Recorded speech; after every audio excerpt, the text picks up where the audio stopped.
Are your adaptive headlights not working? Don't worry, we'll cover the symptoms of bad adaptive headlights and what you can do about them.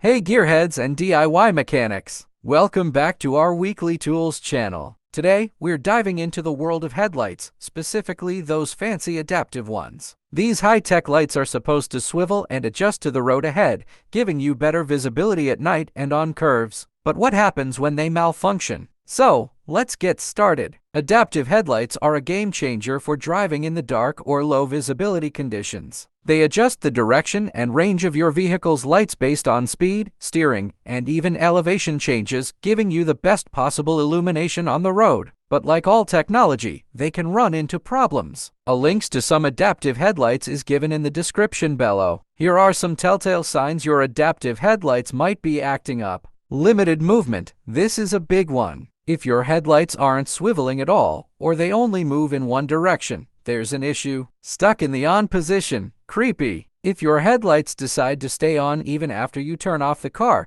it's a sign the automatic shut-off sensor isn't working properly. Off-kilter beams. Are your headlights pointing strangely low or high, even when adjusted? This could mean the self-leveling mechanism isn't functioning. Dashboard drama. Modern cars often have warning lights for everything, including adaptive headlights. If you see a headlight symbol with an exclamation mark, it's best to get it checked out. Let's see how to repair your adaptive headlights if they are damaged.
Finally, we succeeded in fixing our adaptive headlights. That's it for today. Remember, adaptive headlights are a great safety feature, but like any technology, they can malfunction. By knowing the symptoms and taking action, you can ensure you're driving safely with properly functioning headlights. If you have any questions, leave a comment below, and don't forget to like and subscribe for more car care tips.